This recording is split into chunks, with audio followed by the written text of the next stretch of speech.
First, live, local. This is Fox 12 Now. Hello everyone, this is Fox 12 Now. Thank you for being here, for watching on our live stream, or if you're watching after the fact, that's great too. I'm Greg Nibbler, live here in the newsroom, and we cover a wide range of topics right now. We're talking about something coming up this weekend, and that is the annual Seattle to Portland bike ride, and it is an amazing event with thousands of people involved, and we're going to talk all about it right now, let you know what to expect, how it all works, why it's happening, all of these things for you. We've got our guest here joining us, Paul. Thank you very much for being here, and thanks for being a part of the show. And I love the backdrop that you have there, and even with the bike and everything going on. And yep, and the shirts, perfect advertisement, perfect placement. But let's start off though. Would you mind giving us a bit of the history of this bike ride and exactly what it is? Yeah, the Seattle to Portland Bicycle Classic, as it's called. This will be the 47th running of this event. It's the known as STP. That's my T-shirt. It says STP. A lot of Seattleites and Portlanders who have done STP know it as such. And this is an annual event that this year will have 6,400 riders starting at Husky Stadium in Seattle, proceeding at dawn and pre-dawn, heading out on their way toward Portland. About 10% of people will ride the whole 207 miles in one day. These are your triathletes and your ambitious athletic types, but the vast majority will do it in 2 days. We have a big sort of camp out and rest stop, a midpoint area in Centralia and Chehalis area of Washington at about the halfway point, where there is kind of a midpoint celebration with food trucks and music. And then those folks will sleep, get up early, and proceed to Holiday Park in Portland. And yeah, I was mentioning this is the 47th edition of STP, and it's one of the longest running continuous big bike events in the country.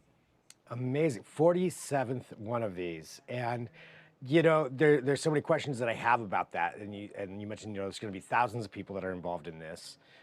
Both, I'm sure, bike riders and support crew, I would imagine, is also a huge part, and volunteers. Would that be right? Absolutely. There are probably 500 volunteers working this event. I mean, getting 6,400 riders safely from Seattle to Portland over 207 miles is quite an undertaking. And so we have all along the way, these volunteers will be staffing rest stops, which we have every 20-ish miles or so along the route, so that riders can stop, get a snack, fill up their water bottles. And all they have to do is really just ride and not worry about carrying a lot of stuff on their bikes.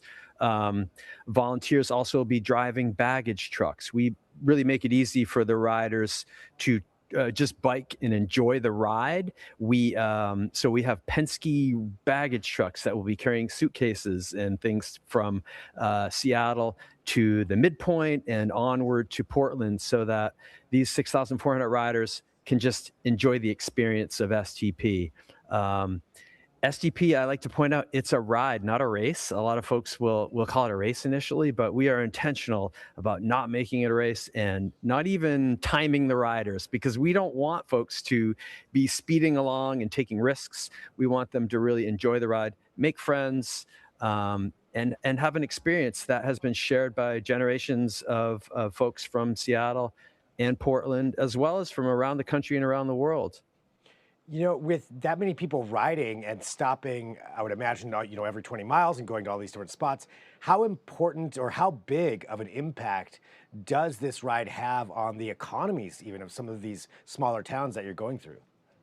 That's a great question, because yes, it is.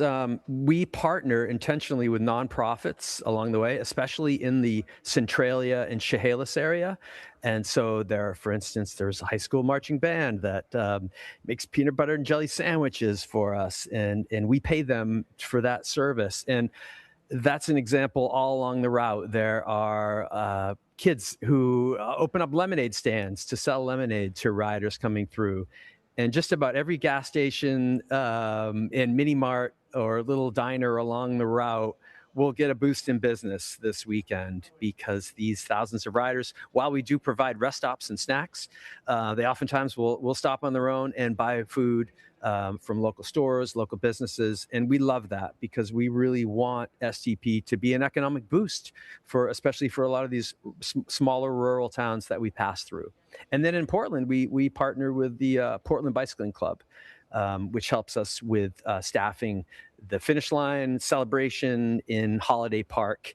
And for any of your viewers who are not doing anything on Sunday, is such a fun day in Holiday Park. There's music, there'll be a band playing, there's a beer garden, and you see all these elated riders who have just had a journey of their lifetime crossing the finish line. And it's such a heartwarming experience. There'll be parents there, there'll be kids cheering on their mom and dad with signs. And so, but the economic question is a really important one insofar as Cascade Bicycle Club is a nonprofit. And we host this event now for 47 years as a way to raise revenues for our work to make bicycling safer and better in Washington State. And so we want to pass along that to the many nonprofits in communities along the way. So it's an economic boost for everybody along the way, and hopefully a good time. I mean, it seems like it would be a good time, and also probably a really interesting way to see some of those roads, some of these towns that ordinarily, I mean, if you're going from Seattle to Portland or vice versa, you're probably on I-5, generally speaking. And this seems like a great way to actually see the countryside and see some places that maybe ordinarily people wouldn't do if they're just making that commute. Absolutely. Yes. We don't put anybody on I-5. And our event organizers have picked what they call the flattest route between Seattle and Portland, trying to use, back roads and rural roads where possible. And so, yes, there are some iconic spots that people stop and take photographs from. But yes, it's a wonderful event.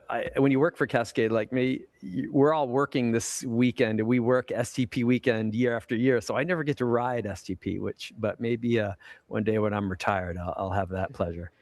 That's the irony of running the event. For people who are, I guess in general, who may not be aware of this, what should they expect for seeing these bicyclists on the road and being mindful of that and being safe as far as, when this is going on?